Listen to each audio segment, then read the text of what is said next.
Nicole received a message from her husband Erick, asking her to donate blood at the hospital. Throughout their 3-year marriage, Erick only contacted her when he needed her blood, treating her like a stranger. She was even provoked by outsiders as someone who destroyed someone else's relationship. Nicole's marriage to Erick was built upon the premise that she might donate blood to Wendy, causing her great pain. She never received love from Erick in their marriage, only indifference and exploitation. This month, Nicole had already donated blood 3 times, exceeding her physical limits. After waiting for Erick in the rain and feeling unwell, she still received a request for more blood, leaving her feeling desperate. She also received provocative messages from an unknown number and photos of Erick with Wendy, which completely crushed Nicole's self-esteem and left her disappointed in the marriage. Erick's mother, Quinn, also treated Nicole like a servant, ordering her to cook, clean, and do laundry, while Nicole endured it all in silence. Finally, in despair, Nicole decided to divorce and sent Erick a divorce message. When Erick called back, his tone was harsh and indifferent, and he even tried to solve the problem with money, which she interrupted and demanded to meet him at the town hall in an hour. Otherwise, let Wendy die. Soon after, she received a transfer of $1 million from Erick, which Nicole found ridiculous and amusing. After the divorce, Nicole returned to her father's company and took over as its president. After that, she became radiant and unrecognizable compared to her former self. She had moved on from Erick and stood her ground against Wendy's provocations. Seeing Nicole's transformation, Erick felt a complex mix of emotions, including attraction to Nicole, anger, and confusion. When confronted with Wendy's pleas for help, he remained silent. Wendy, noticing Erick's attention towards Nicole, was filled with jealousy. Her sarcastic remarks towards Nicole only backfired, leaving her feeling humiliated in the end. A message alert sounded. Please go to the hospital to donate blood as soon as possible. When Nicole saw this message, she was stunned for a moment, like she had sustained a huge blow to her chest. The sender's name was Hubby. Another message immediately followed. It was a notice from the bank that she had received a fund transfer of $500,000. Nicole scrolled up to look at her message history with her husband. Remember to go to the hospital. Fund transfer. $500,000. Remember to come to the hospital to donate blood. Fund transfer. $500,000. Please come to the hospital right away. Fund transfer. $500,000. In their 3 years of marriage, the only time Nicole's husband, Erick Ferguson, initiated contact with her was to ask her to go to the hospital to donate blood. To be exact, to sell blood. Nicole's blood was sold to Wendy Quaid. Erick also treated Nicole as a stranger throughout their marriage. This month alone, Nicole had already given blood 3 times, which was more than her body could tolerate. Nicole sat on the sofa as her eyes unconsciously became sore and started to blur.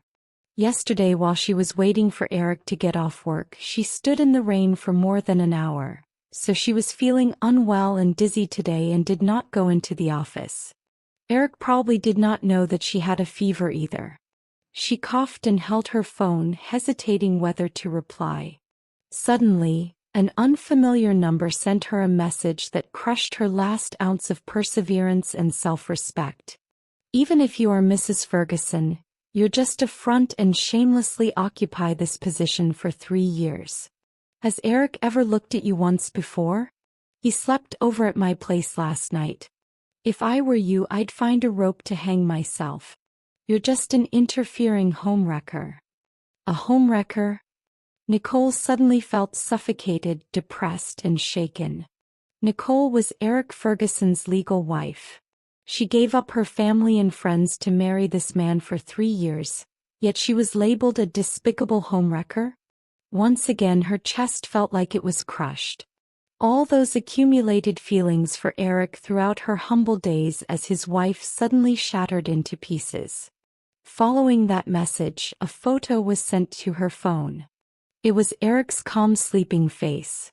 His handsome sculpted features were like an intricate art piece that made her so attracted to him, like a moth to a flame. This picture was an attestation to the message earlier. The woman nestled on Erick's shoulder was none other than Wendy Quaid.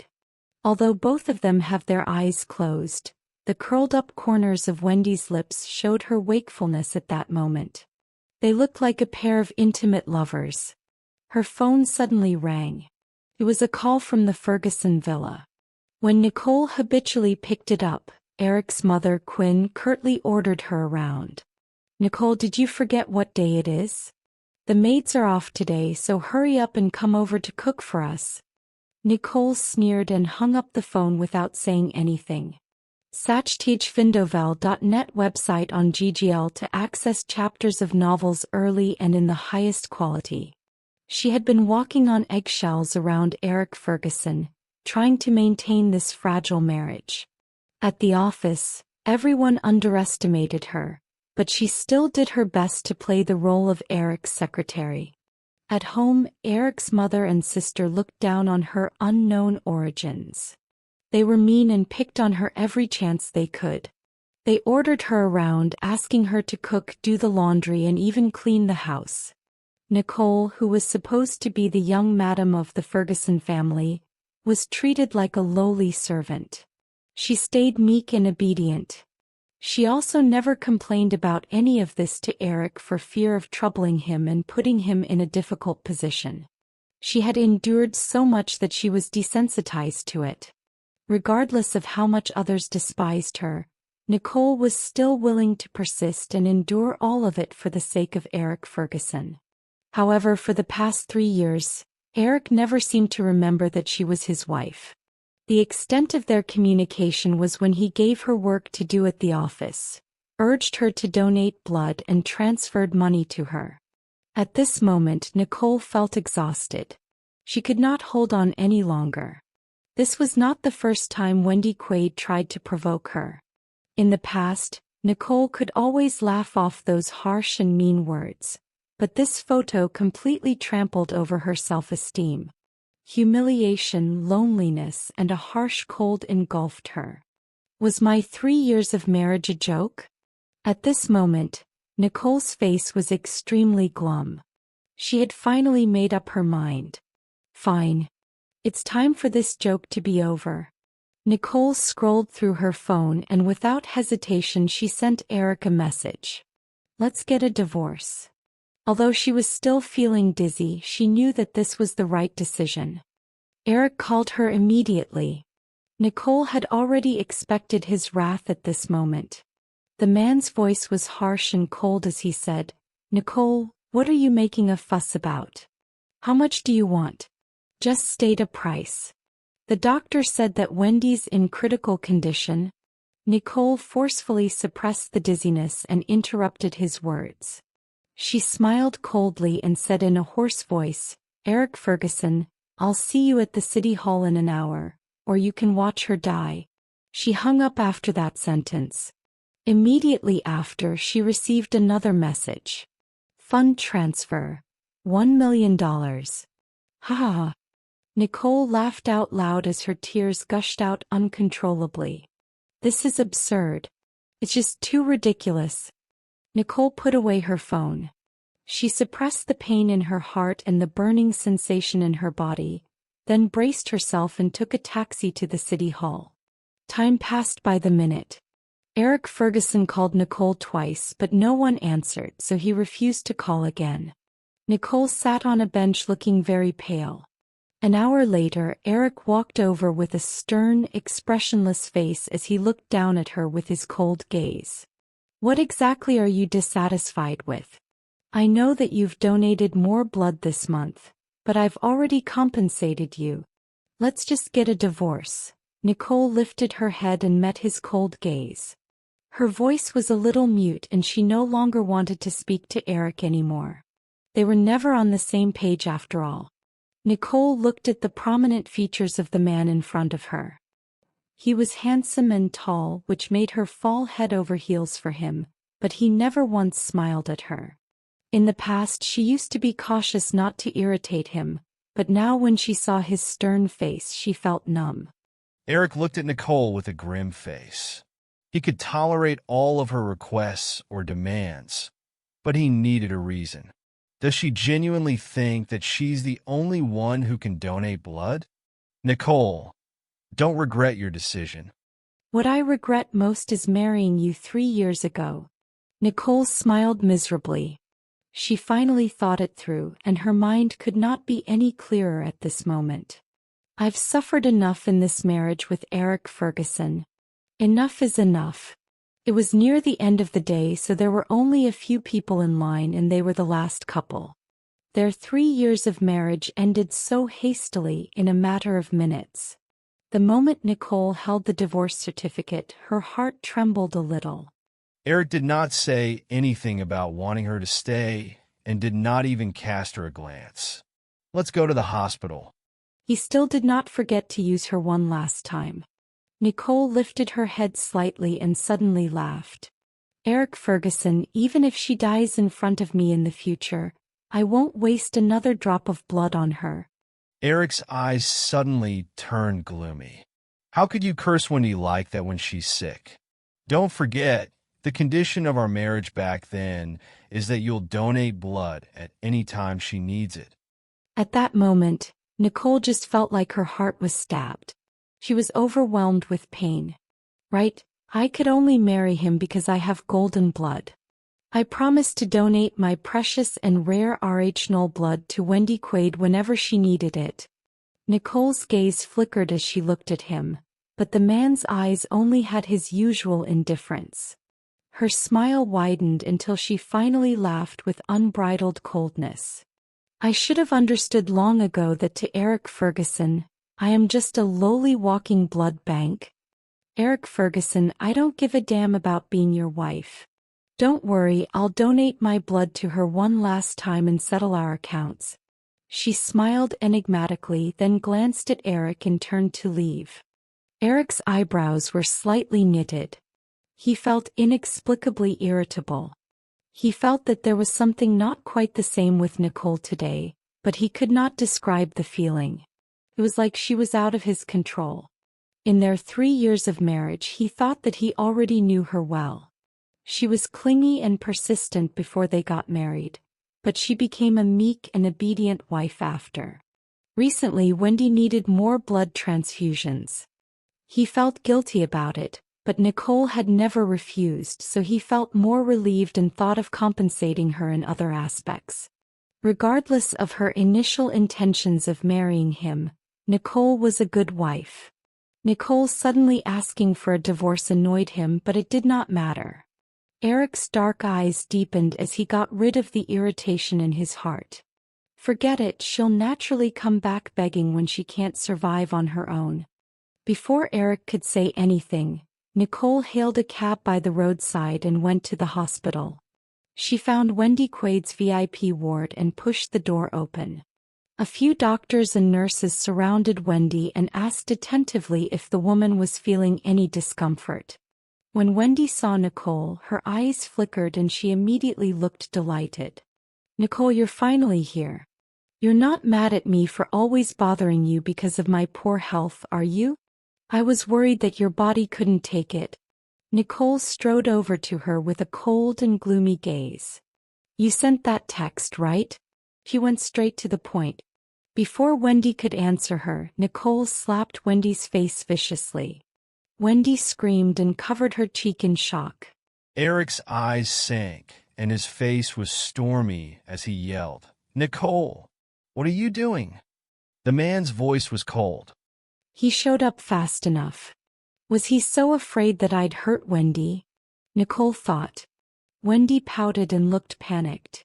Her eyes suddenly brimmed with tears as she covered her cheek and looked behind Nicole. She argued in a loud voice, "I didn't do anything, Nicole. You misunderstood me. Is Nicole crazy? How dare she hit me in front of Erick?" Wendy thought. Nicole sneered. Stop your act. I know it's you. With a seeping cold gaze, Nicole walked to Wendy and took out the printed picture of Erick from her bag, then flung it in front of them. Erick looked at the photo and had a moment of shock and confusion. Wendy's face also instantly turned glum and pale. He had a long day yesterday, so when he visited Wendy at the hospital, he dozed off for a while. It was apparent that this photo was secretly taken at that time. The only other person in that room then was Wendy Quaid. Thus, Erick knew who had taken this photo. Wendy wanted to stab Nicole in the heart, but she did not expect to shoot herself in the foot. How could Wendy still maintain her image of a pitiful, meek woman? In the past, Nicole would still care about Erick's presence, but now there was no need for that anymore. Nicole smiled indifferently and her voice was surprisingly cold. I told you that I'm here to settle accounts. This is what you owe me. Wendy Quaid, you're the homewrecker in this situation. Are you satisfied now? I wish you all the best in replacing me as Mrs. Ferguson. Without much thought, Erick could guess how Nicole got this photo. He suddenly felt a little suffocated. His expression was cold and complex. Erick's face was still as cold as ever when he looked at Wendy's sickly pale face with a stern gaze. Wendy's heart trembled. She quickly defended herself. Erick, Nicole must have misunderstood something. I didn't do anything or take this picture. She probably found someone to take this so that she could frame me. Erick frowned for a moment as Wendy sobbed pitifully and tugged on his sleeve. She said cautiously, Erick, I can apologize to Nicole.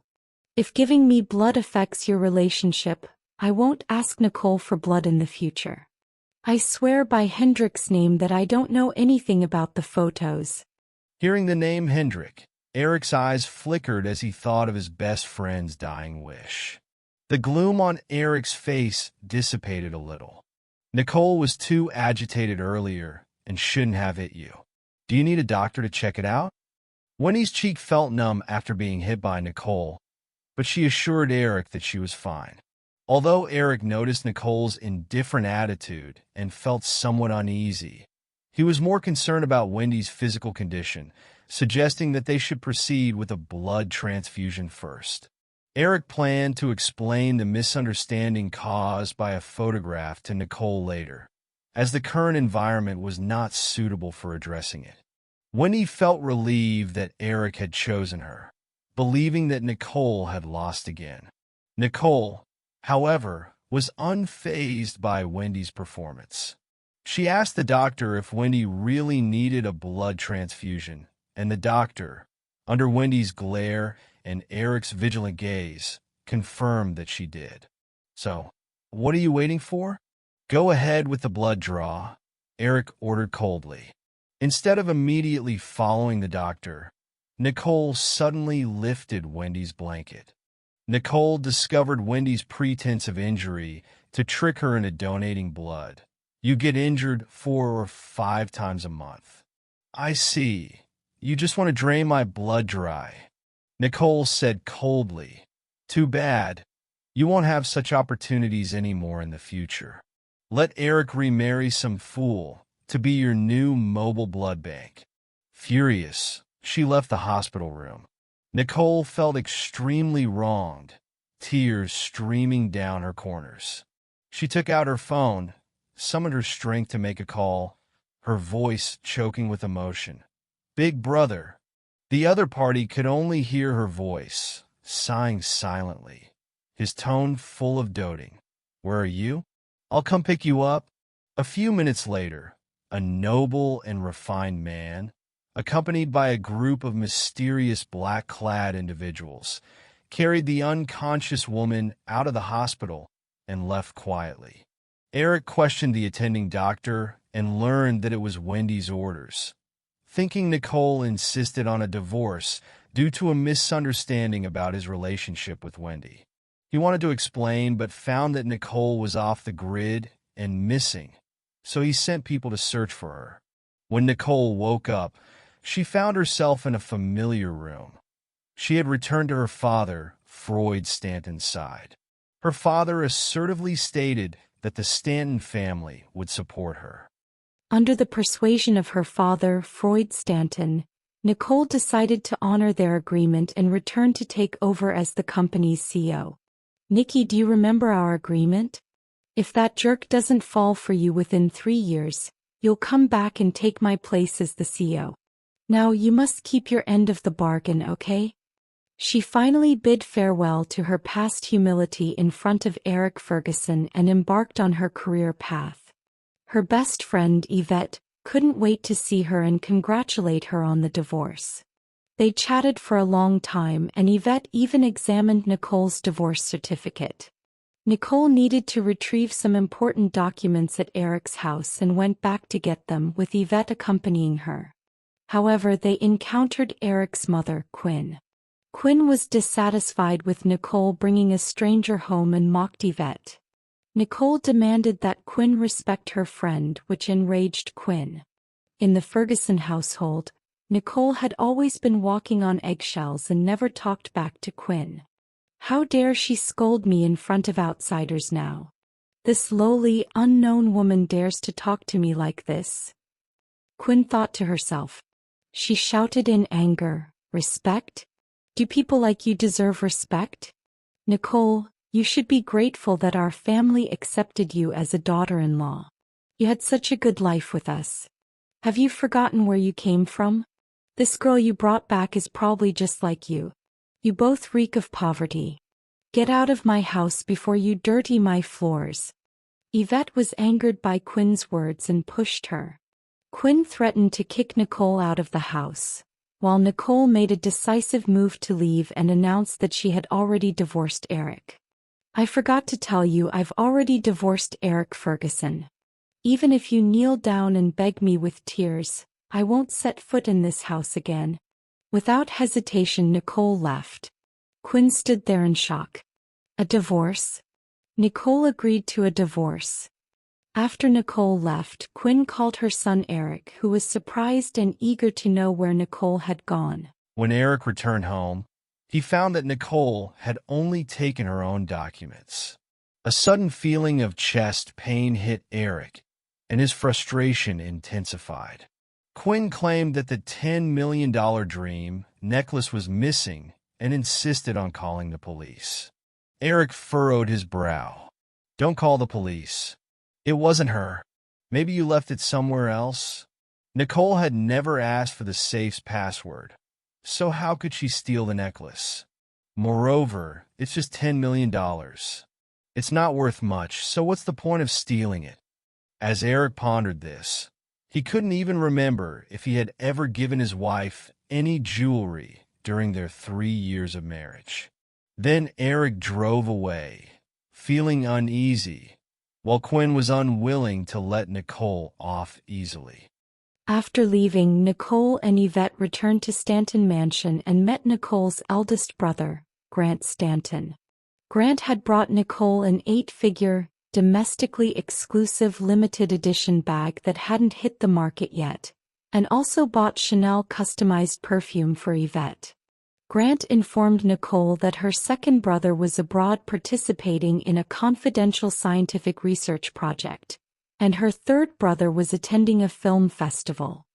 He asked Nicole to come to the office and follow him around for the next few days. Late at night, Yvette told Nicole that the Fergusons were slandering her online, claiming that she had stolen jewelry after the divorce and threatening to call the police if she didn't return it. This sparked heated discussions online, with netizens blamed Nicole. Knowing that she had never taken the jewelry, Nicole decided to handle the matter herself.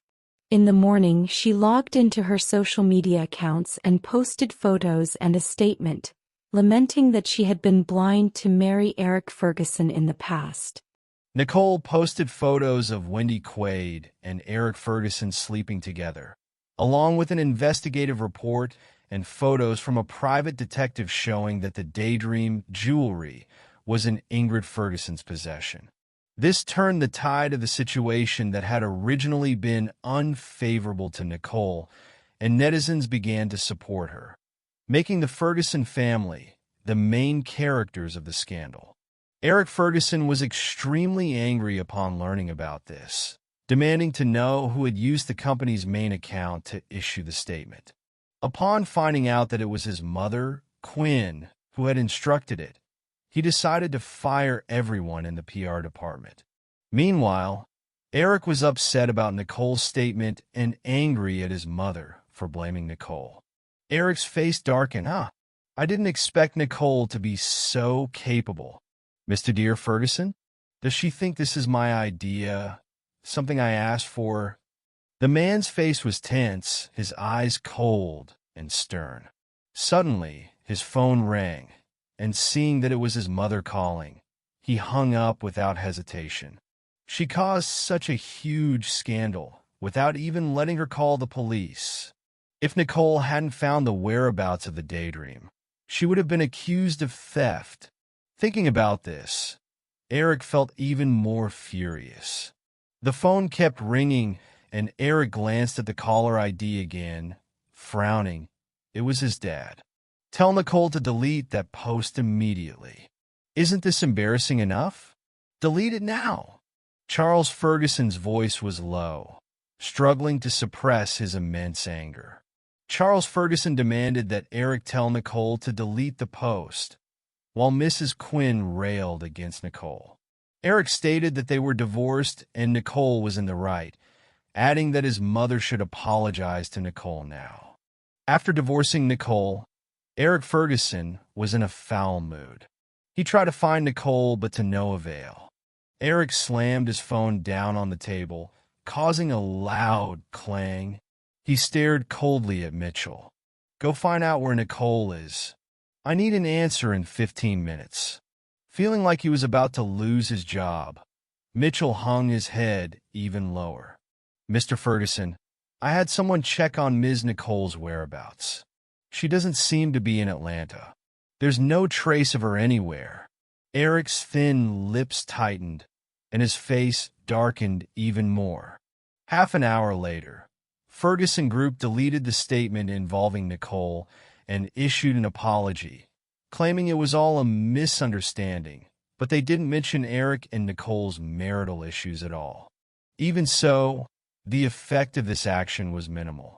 Erick scrolled through Nicole's social media page and found posts about their life together. It all seemed so close to him, yet so strange. My hubby came home early today. It's raining. I wonder if my hubby brought an umbrella. My hubby came to pick me up from work. Specially prepared breakfast for my hubby. Erick unconsciously scrolled to the bottom of the page and suddenly realized that their 3 years of marriage weren't completely blank, but were filled by this woman. He found that he had never understood her or shared in her happiness. Every one of her posts was about him, and her latest statement posted at 8 a.m. this morning was different from the previous ones, devoid of any emotion. Just a cold statement. A month later, at a business banquet in Atlanta, Erick attended with his date, Wendy Quaid. Wendy saw an opportunity now that Erick was divorced. During the banquet, the legendary Grant Stanton appeared, opening the car door for a lady who was revealed to be Nicole. Erick watched Nicole enter the hotel with Grant Stanton's arm around her, his eyes darkening. At a grand banquet, big shots from all walks of life gathered. Nicole, the divorced billionaire heiress, ran into her ex-husband Erick Ferguson again. She had moved on and felt absolutely no ripples of the past. Erick was accompanied by Wendy Quaid, upon seeing which Nicole couldn't help but sneer inwardly. So, you've already replaced me this quickly? Grant Stanton noticed Nicole's emotion and offered his support. Grant and Erick exchanged greetings. Mr. Ferguson, I've heard a lot about you. Mr. Stanton, the same goes for you. After a handshake, the two parted ways, with Erick's gaze fixed on the woman beside Grant. Nicole stood beside Grant, beaming with a pair of clear and bright eyes. Her bespoke dress accentuated her flawless, pale skin, making her look like a completely different person from before. Erick couldn't take his eyes off her. This radiant Nicole was strange and dangerous, yet carried a deadly charm. Erick could only stare, his heart filled with complex emotions. Did she go to see Grant Stanton the day she disappeared? What's their relationship? At this moment, Erick's emotions were so complex that he didn't even know how to describe them. His dark eyes gradually revealed a hint of anger. Wendy Quaid also noticed the shock that flashed across Erick's eyes when he saw Nicole. She gritted her teeth and snapped, "Nicole, what are you doing here? Do you think this is a place you can just casually show up at?" She was reminding Nicole not to forget her humble origins. Wendy was rude to Nicole only to be countered by Grant and Nicole. Erick didn't come to Wendy's aid either. In the end, Grant took Nicole away, leaving Erick with mixed feelings. Outside the banquet hall was a swimming pool where Nicole was admiring the moonlight. Wendy was filled with jealousy at Nicole's presence. How dare a woman kicked out of the Ferguson family attend such a high-end banquet? With a dark expression, Wendy walked towards Nicole. Wendy accused Nicole of attending the banquet just to get close to Erick, saying that she was still clinging to Erick even after their divorce, her words filled with sarcasm. Nicole countered by calling Wendy the other woman. As Wendy approached the pool, she suddenly fell backwards into it, drawing everyone's attention. Erick quickly rescued her. Wendy played the victim and blamed it on Nicole, causing everyone to doubt Nicole. Nicole didn't care about Wendy's accusations, mocking her for her poor acting skills and not caring whether Erick believed Wendy's words or not. Grant Stanton, hearing the commotion, wanted to intervene but was stopped by Nicole. Erick draped his coat over Wendy and glared coldly at Nicole.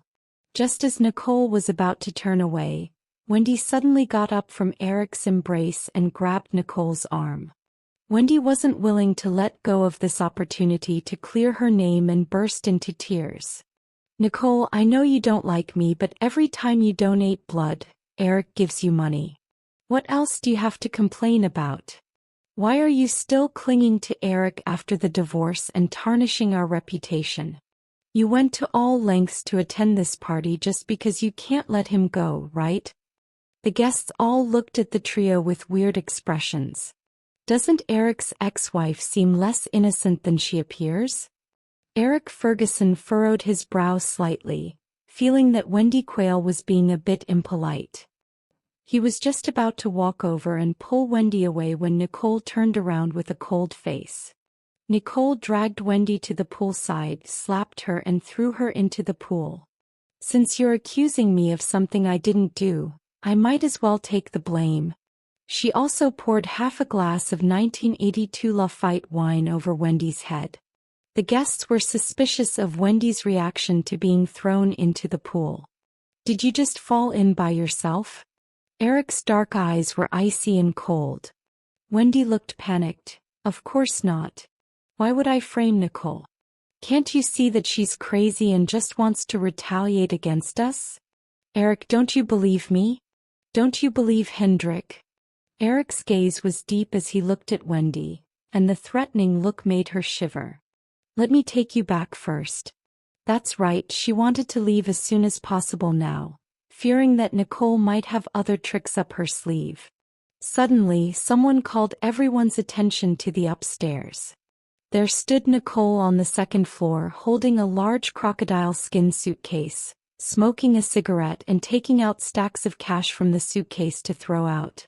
Finally, she turned the suitcase containing $25 million in cash upside down, and the money rained down on everyone, including Erick and Wendy. "Erick Ferguson, this is the repayment for the blood you donated to me for 3 years.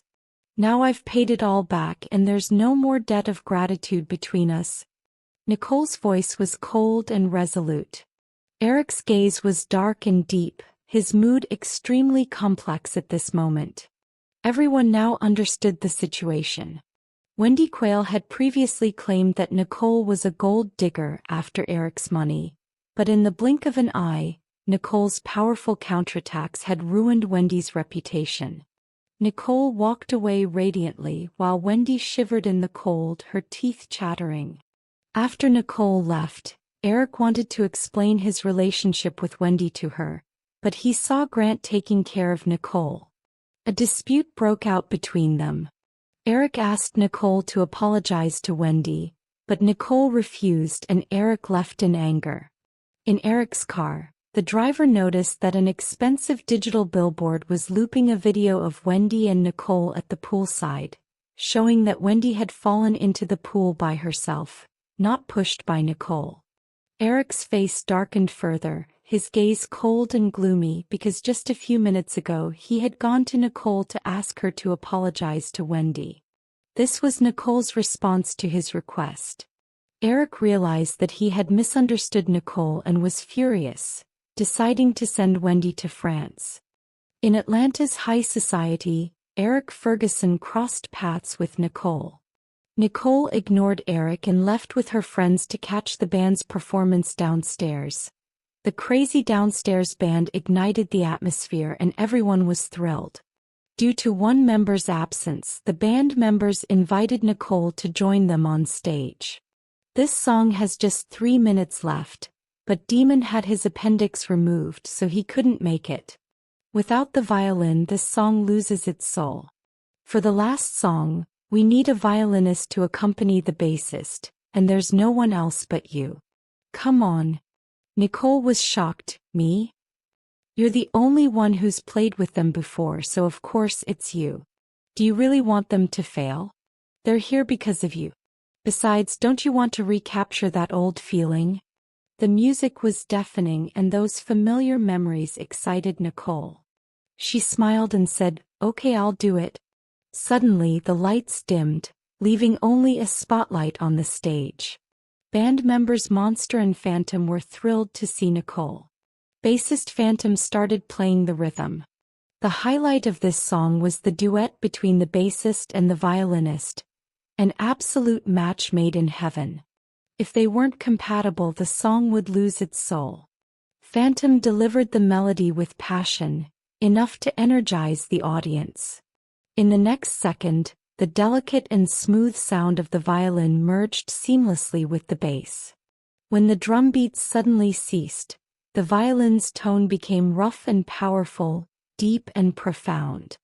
Everyone was amazed to see the woman on stage exuding such cool and heroic aura, with her violin producing such melodious, magical and harmonious sounds, perfectly matching her unique style. Just as everyone was immersed in the music, the drum beats suddenly resumed, with the drummer and violinist working in perfect harmony, their rhythms in sync. The intensity of the drum beats contrasted sharply with the softness of the violin, creating a beautiful blend of melodies. After just 2 minutes of playing, the audience's screams were even louder and more deafening than before. Ah! By goddess! Violin goddess! Upstairs on the second floor, Erick Ferguson's eyes flashed with unconcealed shock. After the performance, Monster invited Nicole to join the band, but Julie refused on Nicole's behalf, saying that Nicole was about to kickstart her career anew. Yvette was annoyed with Erick and Keith, considering them eyesores. From the moment Nicole stepped up the stairs, Erick couldn't take his eyes off her. Nicole swayed her wine glass, glancing down at them indifferently as if they were invisible. Erick suppressed his inner shock. The Nicole sitting in front of him was both familiar and strange, and the emotions welling up in his heart were incredibly complex. Erick challenged Nicole to a game, and though Nicole felt surprised, she wasn't intimidated. Julie reassured Yvette, saying that Nicole knew what she was doing. Finally, the waiter arranged a table for Nicole and Erick's showdown, and Nicole inquired about the wager. Keith proposed the wager to Nicole. If Ferguson lost, he would walk out naked. If Nicole lost, she would publicly admit that she married into the Ferguson family for money and never show her face in Atlanta again. Erick's brow furrowed even more tightly. He was about to interrupt Keith, but Nicole sneered and raised an eyebrow sarcastically. "Of course I accept." During the dice game, Erick rolled 4 of a kind first and everyone thought Nicole was doomed to lose. However, Nicole rolled 5 of a kind. Keith accused Nicole of cheating while Yvette rebutted him. In the end, Erick admitted their defeat. Instead of feeling depressed about his loss, he was even somewhat happy.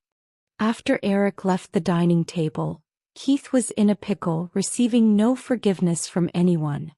Nicole left through the side door and bumped into Erick while waiting for her brother's driver. The atmosphere between them was tense.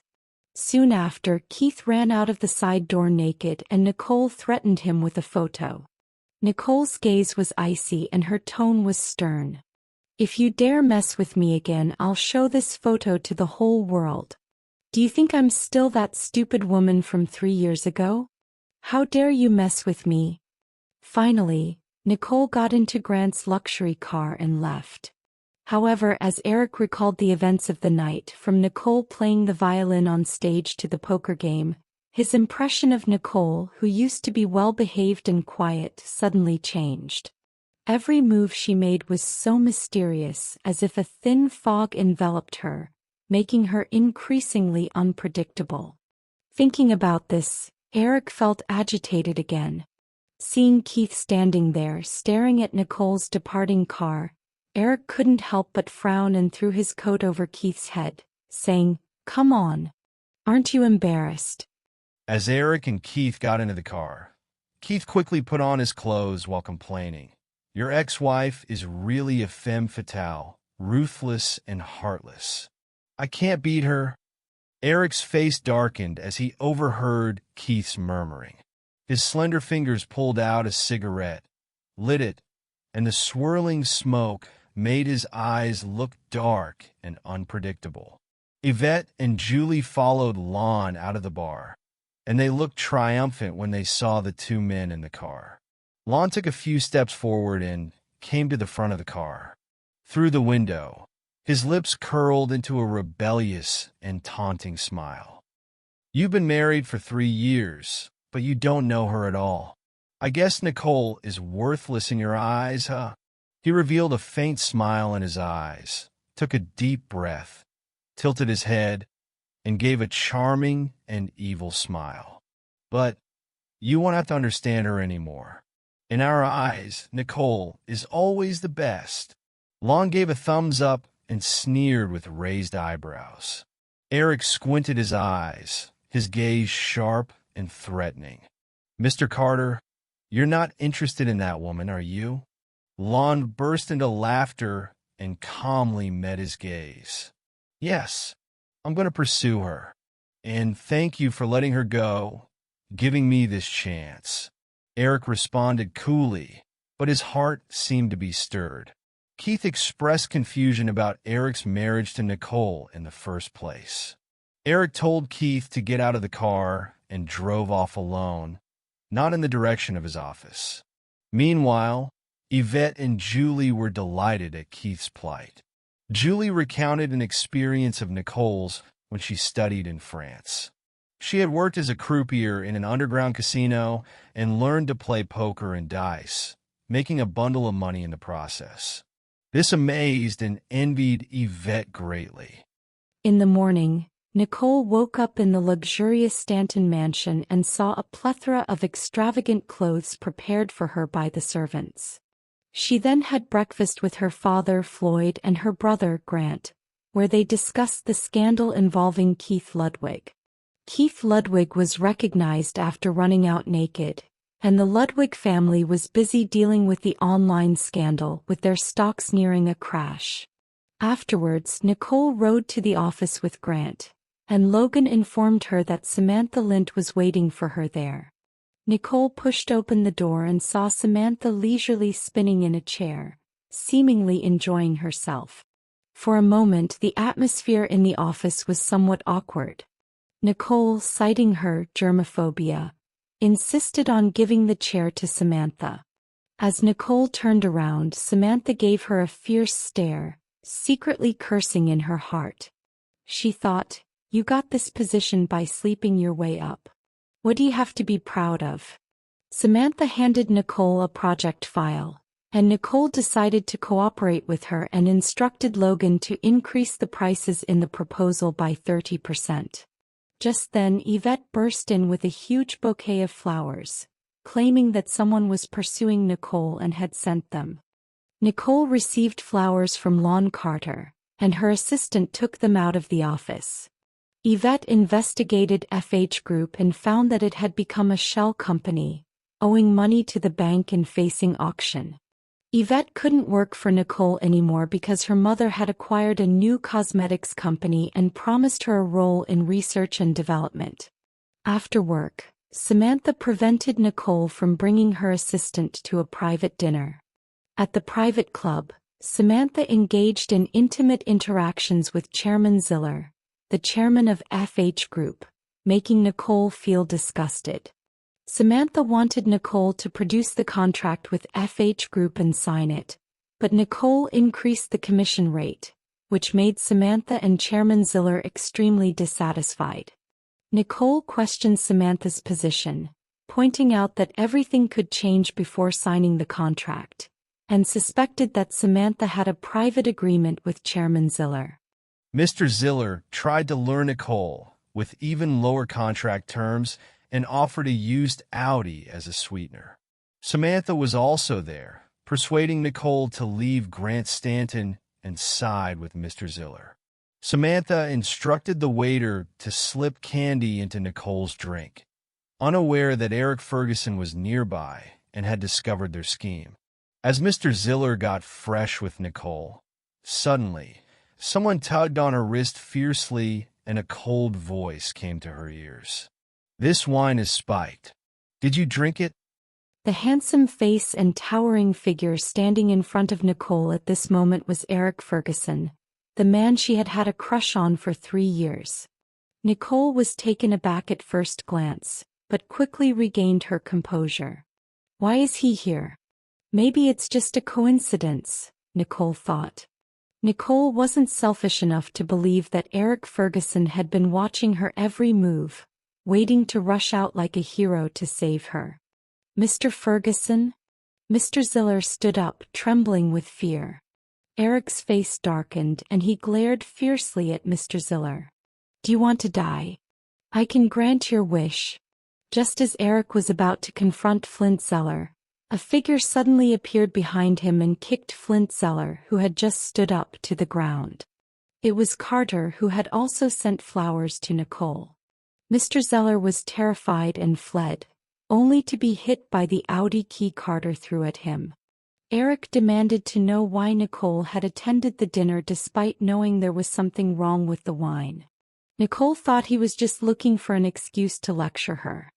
She had drunk the wine she had switched in advance and said that Erick had no right to judge her life. As she prepared to leave, Erick grabbed her arm to demand answers. Nicole mocked Erick, saying she was there for work, which was better than being a lowly servant in his family, and questioning that his family wasn't any different from Mr. Zeller's. Erick stood frozen in place, his gaze as cold as ice. Nicole's words felt like a thorn in his heart, leaving him deeply uneasy. Nicole sneered and didn't look back at Erick Ferguson as she grabbed her phone and bag, striding away in her high heels with a slim and heroic figure. Ian raised an eyebrow and promptly followed Nicole. "A humble servant in my family? Since when did the nominal Mrs. Ferguson become a servant?" It seemed like Erick had a lot of things he didn't know. Ian invited Nicole to dinner. They arrived at Ian's newly opened couples restaurant, which had a romantic atmosphere with music and dancing. Ian gifted Nicole Swiss lilies, but Nicole wasn't in the mood for romance. The dinner atmosphere was harmonious as Ian inquired about Nicole's thoughts on the office bouquet, and then made it clear that he was pursuing her. Nicole rejected him outright, but Ian insisted on continuing as a suitor. Nicole proposed to cease contact. Not far away, Keith and Erick watched the two of them. Keith expressed confusion about why Carter, the second young master, liked Nicole, while Erick looked glum, finding the food in front of him bland and tasteless. A few days later, Nicole and Erick met again at a banquet. Nicole learned that Erick was a shareholder of the company they intended to collaborate with. At the 5th anniversary celebration of J&L Corporation, the host announced that the latest project partners were the Ferguson Group and the Stanton Group, and invited Erick Ferguson and Nicole to dance the opening dance together, triggering warm cheers from the crowd. Upon hearing her name, Nicole was stunned for a moment. She didn't want to be associated with Erick Ferguson, but the situation was beyond her control, and she felt like everyone's gaze was on her. The awkward relationship between the two after their divorce added an air of mystery to this coincidental collaboration. Erick didn't expect this either. No doubt this was Gerard's doing. Although Nicole was reluctant, she accepted for the sake of the collaboration. They held hands to dance, the first time they had done so in their 3 years of marriage. The instant Nicole's hand landed on Erick's shoulder, their gazes met instantly. Erick's deep eyes fell on Nicole's face, and when his hand rested on Nicole's slender waist, her body stiffened up and felt uncomfortable. They had been married for 3 years but had never been this close before. It was indeed unexpected that they could be this intimate even after their divorce. During the dance, Erick asked Nicole whether collaborating with Gerard was Stanton Group's idea or hers. Nicole responded that there were many things he didn't know and didn't need to be told. Although their movements were in sync, they had no intention of interacting. Nicole wished the dance would end soon. However, at the end of the dance, their lips accidentally brushed against each other, and the music stopped abruptly at that moment. That kiss in the dance floor just now sparked the crowd's curiosity and desire to watch the drama unfold. No one cared who had made the wrong move in the end. They were just waiting for this former couple to put on a show. Any reaction from either of them would spark endless speculation. So, the moment their lips touched, Nicole instantly turned her head away. Fortunately, the music stopped and she retreated in time, giving Erick a cold glance before turning around and leaving without looking back. Keith was joking with a few people around Erick. After seeing them off, he sighed with relief and looked at Erick, who exuded an aura of cold elegance. Remembering the scene just now, Keith furrowed his brow and instinctively blurted out, "You did that on purpose during the dance, didn't you?" Others might not have noticed, but Keith knew that Nicole was spot on with the beat. The problem lay with Erick. Erick had grown up in a gentrified circle and received elite education in various social etiquette. How could he be slow-witted at a ball? Erick's dark eyes scanned Keith, and he tightened his face, saying, "No, good. Don't think about that woman anymore. I'm going crazy. That woman must have done it on purpose. Ha! She's really scheming." Of course, Keith unconditionally believed his best friend. So, those seeds of doubt disappeared instantly. On the second floor of the ballroom, Grant was chatting elsewhere when Nicole, feeling bored, spotted Ian Carter and struck up a conversation with him. Nicole saw someone approaching and her face darkened. It was Ingrid, accompanied by her entourage, coming to accuse Nicole of trying to seduce Erick despite their divorce, and claiming that her family would never accept a woman like Nicole. Ian defended Nicole, prompting Ingrid to question Nicole about whether the kiss in the dance floor was intentional. Nicole felt a headache, warned Ian to shut up, and coldly asked Ingrid what she wanted. Ingrid insisted that Nicole had kissed her brother and claimed that Nicole's sole purpose was to serve as a blood donor for Wendy. She also exposed Nicole's life in the Ferguson family in front of everyone, describing how Nicole was treated like a servant and had to ask her brother for money, trying to strip Nicole of her gloss. Lon didn't hesitate to refute Ingrid, standing in front of Nicole to defend her. He criticized the behavior of the Ferguson family and believed that Nicole's hasty decisions and 3 years of recklessness shouldn't be laughed at. A cold voice suddenly came from behind, causing Ingrid's laughter to abruptly cease. She turned around in shock. "Brother?" Erick was standing there sometime unknown with an extremely gloomy expression. Ingrid instinctively took a step back, her face pale.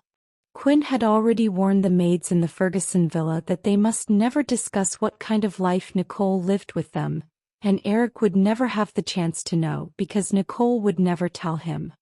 Erick walked straight to his sister Ingrid, his face inexplicably cold. Gritting his teeth, he asked, "Is what you just said true?" Ingrid was flustered and didn't know how to respond. "Answer me." Erick saw Ingrid's hesitation and forced her to speak. From behind and to his left came a crisp, chilling laugh. He didn't need to think to know it was Nicole laughing. "Mr. Ferguson, it's all true," Ingrid said nervously. Upon learning about Nicole's past experiences, everyone felt sympathy for her, and Erick also realized how much he owed Nicole. During their 3 years of marriage, Erick had returned home only a handful of times, each time just to chat with Nicole about Wendy's health, persuade Nicole to willingly donate blood, politely ask if she had enough pocket money, and then leave her a bank card before departing. Erick had always thought he had been kind enough to Nicole, but now he realized he had been deluding himself. He owed her so much. At this moment he didn't know how to face Nicole. His fists were tightly clenched and his entire body was tense. Nicole was cold towards Erick, who was far from innocent among them because he had inflicted the deepest wound on her heart. She demanded that Ingrid and Mrs. Ferguson kneel and apologize to her, serve as her maids and more. Ingrid refused to apologize, leaving Erick feeling powerless. "Mr. Ferguson, since you can't do anything, don't pretend to be conscience-stricken. An apology is not worth mentioning. Are you seeking sympathy? Don't you think what you're doing is too embarrassing?" Nicole sneered, looking coldly at Ingrid Ferguson with her eyelids slightly lowered. "Miss Ferguson, do you keep bringing up this embarrassing past to make me lose face? I'm not the one who should be embarrassed. Your family should be. How could you treat your daughter-in-law like a servant? Who would dare to marry into your family after that? Mrs. Ferguson, do you really think I wanted to seduce Mr. Ferguson?" Nicole smiled faintly. She never beat around the bush and always got straight to the point. "Seduce? I don't think I'm desperate enough to do such a thing." The kiss at the end of the dance was unexpected and shocking, undoubtedly planting seeds of doubt in everyone's minds. To everyone, Nicole was the one who seduced Erick Ferguson. Her clear eyes swept Erick with a cold glance, and a mocking smile curled her lips. 3 years ago I blindly married Mr. Ferguson, but now I would never blindly fall in love with him. Even if I seduced every man in the world, I wouldn't look at Erick Ferguson again." Nicole didn't want to revisit that oppressive and suffocating past. Ingrid shuddered under Nicole's icy gaze, feeling that the Nicole in front of her was a completely different person from the one she remembered, who always acquiesced to everything. The sound of Nicole's wine glass clinking against the crystal table broke the awkward silence, and then she turned and walked down the stairs under everyone's gaze. Ian gave Ingrid and Erick a fierce stare and quickly followed Nicole. Everyone looked at Erick, who stood there with a dark expression, his gaze fixed on Nicole's departing figure, a look of indescribable emotion on his face. Keith stood beside him, also startled. From Erick's attitude, it was obvious that after learning the truth he was deeply hurt for the woman. Keith tried to divert everyone's attention from Erick's scandal by suggesting expanding the tripartite cooperation to a quadripartite one, but Gerard Leachman firmly refused. Ian pestered Nicole, asking about what had happened before. "Did Erick Ferguson use you? Why did Ingrid Ferguson say you seduced him?" Nicole gave him a roll of her eyes. "No, it was just an accident. It could only be an accident. Otherwise there was no other explanation because no one would believe that Erick Ferguson did it deliberately." Ian also said that if Erick bullied Nicole, he would punch him. Nicole was concerned about her brother Grant's whereabouts and decided not to disturb him after learning that he was talking business with Chairman Leachman. When she turned her head, she saw Erick Ferguson walking towards them. What a coincidence. He's always showing up everywhere. Why is that guy haunting me like a ghost? Nicole arched her eyebrows, took Lan's arm and pretended not to see Erick, intending to leave. Nicole, let's talk. The man's dark eyes sank. There's nothing to talk about. Nicole didn't want to have anything to do with Erick. He just came to apologize to her, but an apology was the least valuable form of guilt.